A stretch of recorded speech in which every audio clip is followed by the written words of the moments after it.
Well, it's that time of week again, huh? Yep, it's time to talk Rings of Power once more. This time with episode 6, which, just right from the beginning, I will say has to be one of the most mediocre episodes of the series so far. Like, there was some good stuff, there was a usual load of crap, and there were some things in between, and that's pretty much it. And then, of course, there is the Stranger, once again, just being Gandalf and Gandalfing all over the place. No! God, please, no! No! Sorry, I don't know why I said that. That just sounds really weird now. Anyways, a lot does actually happen in this episode with so many things going on in so many different places. Firstly, the one that I want to discuss first is, as you might have expected, The Stranger. Which, yeah, we're still going to go on ranting about that. Because, no, I am not over it. And I'll tell you why. Because it just gets worse with every single episode that he's there. The also secret hinting is just, it's horrible to listen to. Every single line that refers back to Gandalf's old character. And it's just like, with every single one of those you hear, it's like, please, no, no, no. Because it's just like, you know what they're going to do. I mean, Tom Bombadil quite literally says to the stranger, the line we all know from the Fellowship of the Ring, one of the best Gandalf quotes we've ever heard. Many that live deserve death, and some that die deserve life. Can you give it to them, Frodo? Many that die deserve life. Some that live deserve death. Who are you to give it to them? Yeah, that may actually have just sealed the fate for the stranger and destroyed any last remaining hope we had, or at least I had, that the stranger could be a blue wizard alongside the dark wizard we saw a few episodes ago. Okay, I tell a lie because I have to admit that I do kind of still have hope for it. Don't get me wrong, I have next to no hope it will happen, but nonetheless, I cannot stop imagining how cool it would be to actually see a blue wizard. But yeah, him and Tom Bombadil, who is still in this show, I guess, have one last conversation before he mysteriously disappears. Now, I just want to talk about Tom Bombadil because in the first episode we saw him. I didn't really go into too much detail about it. I think that was episode 3, but I do want to address his character now. Because I'm just going to put it out there. I am not a big fan of the portrayal of Tom Bombadil in this show. Yeah, sure, there are thousands of years between Rings of Power and the events of the Lord of the Rings, but this simply doesn't feel like the Tom Bombadil we know. And yeah, it was almost going to be impossible to portray Tom on the big screen. We all know that. And I think it's the main reason why a lot of people aren't too unhappy about him not being included in the original Peter Jackson films, because he is that hard to represent on screen. Such a hard character and such a hard soul to capture because of who he is. An individual, one singular individual, so different from the rest of the world, which is for the most part, at the time of the Lord of the Rings at least, fraught with peril, war, strife, and every other hardship. Yet here you have this kindly, joyous, and carefree spirit, so detached from the rest of civilization, so unique in every single way you could imagine. And to be painfully honest, I don't think Rings of Power has done him any justice whatsoever. Firstly, I think this is a pretty small one. His clothing is just off. Sure, he has the hat and the blue shirt, but that's like about it. Half the time he's not wearing the hat and has a very worn blue shirt. Mix that in with Tom's face in the series always being pretty stern and serious in the couple of episodes we have him. Well, it's pretty clear where Rings of Power went wrong. But yeah, as usual, the Stranger plotline really just giving us absolutely nothing, zilch, detracting from the main plotline, wasting time, and making me care less and less about it every single episode. And like I said, this joyous, carefree spirit, completely different from the rest of the world, just singing all the time. We didn't see that with Tom Bombadil in the 2 episodes that he was there. And on a similar point, we then have the Harfoots, almost more specifically, Poppy, Nori, and the Stores, who, like, they're just boring, like, really, really boring. Also, somehow this got approved by Amazon.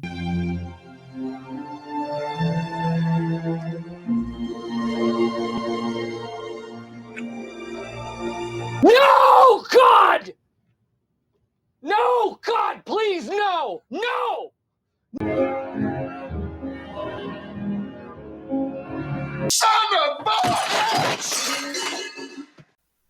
What in the actual... Did I... Did, did I just watch that? Give me a second.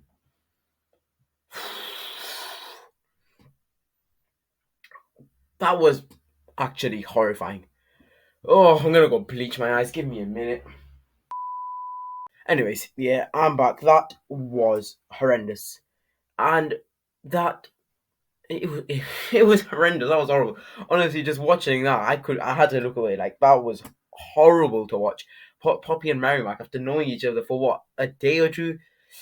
Ooh. Please, let's never do that again. This is the first time I think we've ever seen a case sexually in Lord of the Rings, or sorry, in Rings of Power, and it was not nice. Anyways, back to the point. Yes, we saw the stores, and it was useless. Like they just do nothing. I think this is one thing that we've seen a lot with the Stranger and with Poppy and Nori, which is something that I touched on last episode, is that they just don't belong in the story. Every single time we come to them, they just barely do anything. And what it ends up doing is really, really slowing down the plot. It breaks your immersion. Because when you have actually good things, interesting things going on with Durin, with Anatar and Celebrimbo, maybe less so with Galadriel, but still better stuff going on over there this season. It's interesting, and the story is really starting to ramp up as we lead up to the sack of Eregion, which we'll also touch on later in the episode. But then you come to Nori, Poppy, and the Stranger just out of nowhere doing their own thing, and it just breaks the immersion completely. And yeah, if you did watch the last episode, my episode 5 review, then you will know that what I did say was they could just have their own mini show. They do not need to be included in Rings of Power. They have zero relevance to the main plot points. They're completely useless in every single way when they are on screen, and are just boring. They're an eyesore to this series, which, whilst it's slowly starting to try to improve, especially with storylines like Numenor really, really getting interesting now, this just gets worse and worse every single episode somehow. And it's the same with Arondia, Isildur, and what was her name again? I don't care. And the other girl who Isildur fancies, I guess. Anyways, yeah, and with them, they haven't been in for a couple of episodes either. So clearly, Amazon have realized that needs to be sacked off. That's not working. So yeah, they need to sort this out. And I just don't enjoy the Nori and Poppy plotline. They're doing nothing. And please do not have another one of those scenes again. Oh, that was horrendous. But yeah, that wraps up pretty much everything going on over in Rune. Still no idea why stores are in Rune, but you know, it is what it is at this point. And also, we didn't see any of the Dark Wizard in this episode. I thought he would be more of a central character to their plot point, but really, in that storyline, like I said, just nothing going on whatsoever. But that's most of the negatives out of the way. So let's get to some of the positives of this episode and start with what is slowly starting to become my favorite part of this entire show so far, and that is Celebrimbor and Anatar. Their relationship, of course, Halbrand being Sauron. It is a really, really interesting storyline because Celebrimbor, we know what happens to Celebrimbor. He's a hugely successful smith, and he slowly starts losing it as the rings he starts to create them, and especially these 9 rings. It's really taking a toll on him. And whilst I understand this, I'm a big Tolkien fan. I get it. I really do get it. Like they're not exactly sticking to the road. Things are going completely different directions from what Tolkien wrote, but they're doing it well. They're not breaking the law and just making crap television. This is okay. The relationship, the chemistry that Anatar and Celebrimbor has, whilst they may not be best friends, it's a really, really interesting dynamic as that's being explored more and more each episode. And as we see him, like Anatar, just coming fully into the Deceiver arc, which is of course a big part of Sauron's character. He's called Sauron the Deceiver for a reason. Yeah, really starting to see Anatar sowing the seeds of doubt in the minds of not only one of the smartest, most intelligent elven smiths of all time, really, but also the smaller smith. It's really, really interesting. And also, the episode ends on a great high with not only Anatar from inside Eregion manipulating the people inside Eregion, he has also somehow managed to get Adar, his enemy, to do exactly what he wants him to do. He wants Adar to attack with his enemies, his full force of orcs, to attack Eregion. And somehow, it's so annoying, but so brilliant. Sauron, or Anatar, whatever you want to call him, has managed to con Adar into basically going with full force attack into Eregion. And whilst he may not have had a huge part in it, with, of course, getting Adar to do it, he has played him excellently there. And it's something that Galadriel, that you got to give her some credit. She did try to stop Adar. She knew exactly what he was trying to do, what Sauron wanted, and that this was what was going to happen. Because she knows right now that if Adar attacks Eregion, Sauron is he's gonna be chuffed. That's exactly what he wants. Can I just ask, like, okay, fine, Adar, Galadriel, Sauron, all amazing and stuff, right? But where on earth is Celeborn? Like, I thought he would have turned up in the second season. Where is he? Is he just gone? Is he just like not in the lore at all of the Rings of Power show? That would actually be ridiculous if he doesn't turn up. I thought he would have turned up by now because they said, of course, in season 1 that he wasn't there. But I thought season 2 there'll be a big reveal where he comes, unless he comes in the sack of Region, which would be stupid.